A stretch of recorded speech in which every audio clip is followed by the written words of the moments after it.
Alright, this is Synoptic, and this would mark number 2 of my Napoleon Total War videos. I am playing as the French. My opponent, Evil Bears Evgen, is playing as Russia. On the map, grassy flatlands, vomit, cough vomit. It does not take much to notice on first glance that it's not totally flat, and there are a lot more trees, so it's not as hideous as it was. Not to mention the additional ambient effects, all the smoke, and the fog distancing away, so you get that sense of space. So anything far away is harder to see. Just those little things make this much easier to look at, basically. So let's go through the units. I have 1 the Brave DLC light infantry, 3 Fusiliers, 1 Young Guard, a generic general, 3 Chasseur light infantry, which are 90 strong. I think in this match 120, since it's huge settings.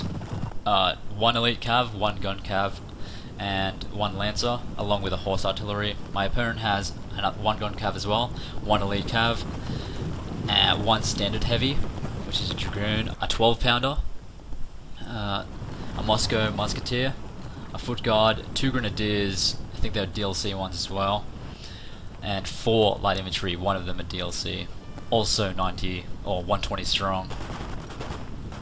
So no rifles in this one, which is going to allow us this fight to get underway quite fast. I have the meat shield. I didn't mention that. Yeah, I got a shield as well to get some nice absorption happening. And my army is in blue in the map there, if you'd like to watch that, and my opponent is in red. So there is our gun cav going at it. I got the first shot off Teehee, and for those worried about the effect of light dragoons in the previous game, they're not as good. They're cheap, and they miss a lot, and they fall to pieces if they get charged, which is exactly what I'm going to attempt right now with one of my elite cavs, which is the carabiner.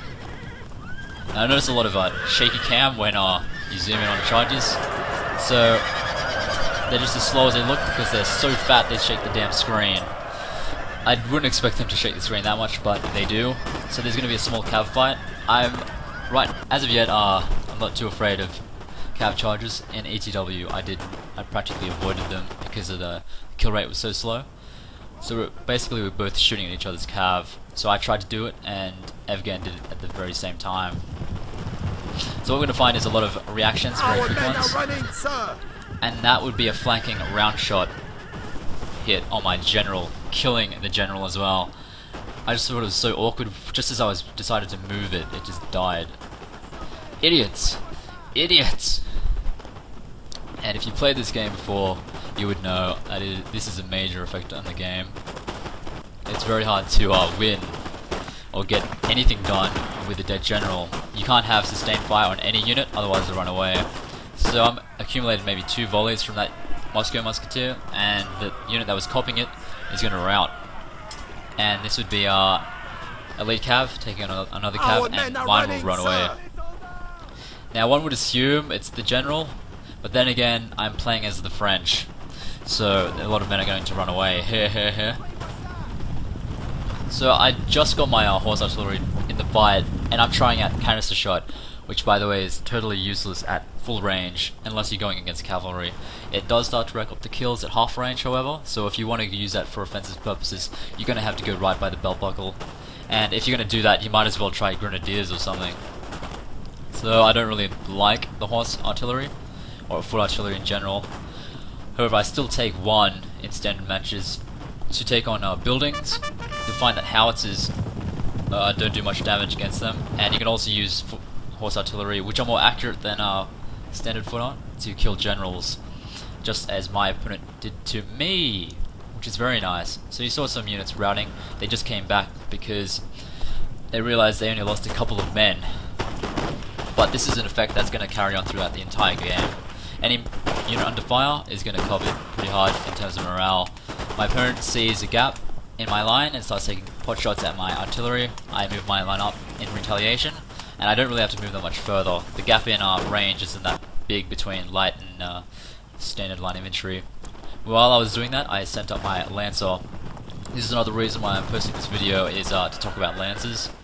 You really want to go for the back. You want to send these guys out of your opponent's view and just send them when they be most critical.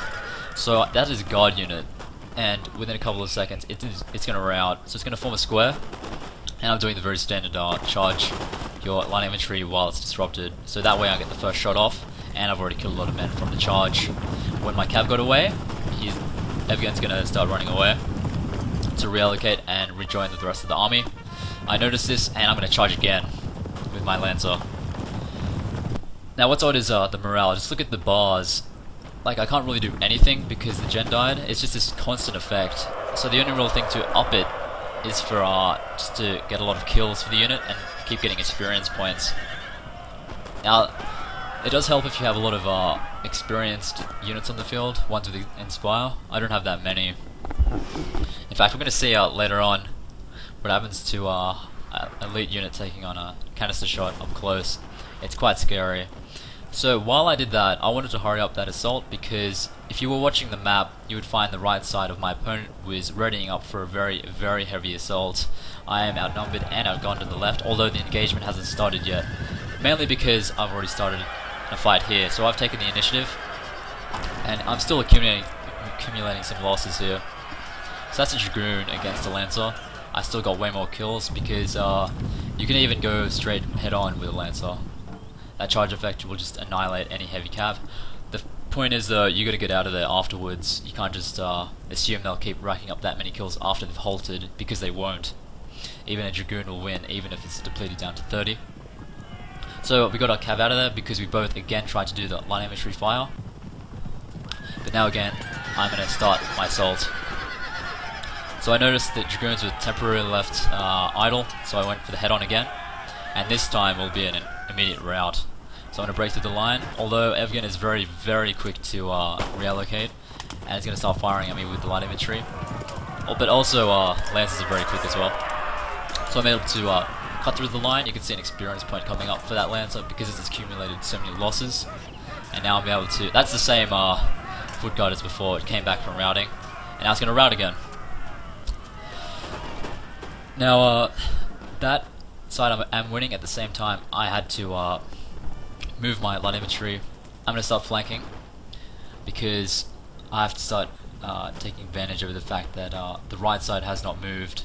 So I'm going to try and start outmaneuvering it.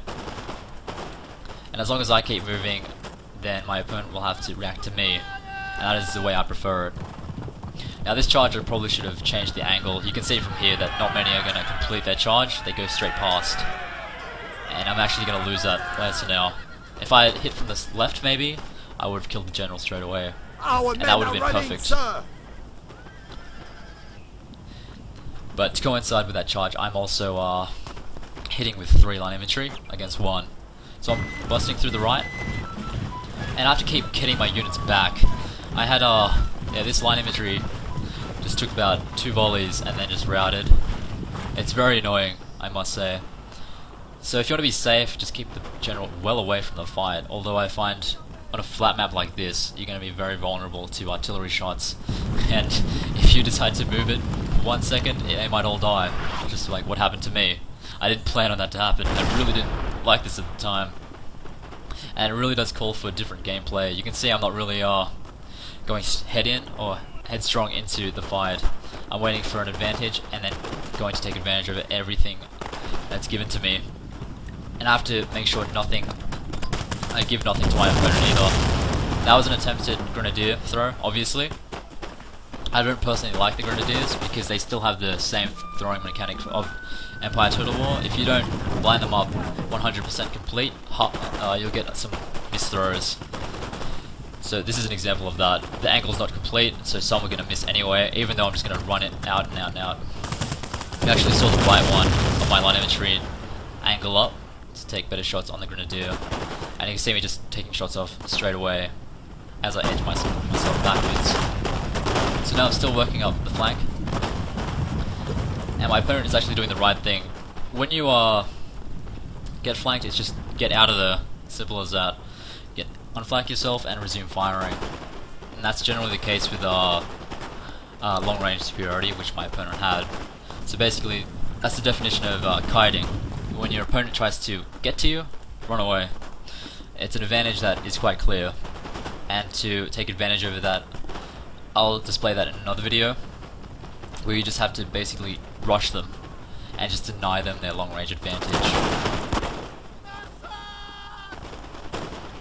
So now things are finally starting to turn, but it's still practically neck and neck. This is one thing I wanted to show with this video as well. Young Guard, a lead unit, just got hit by a canister shot, just one. And all that was there was that foot artillery and a skirmisher. That was it. And they routed. Now they must break. So this is a much more passive method in playing when you lose a general. So the last thing you want to do is lose any units. You don't want any men to die when you after the loss of the general. So that being said, it is still very, very hard to win. I'd say if your opponent just charged you after the death of the general, you'll probably lose. So I hope that helped a bit, and thanks for watching.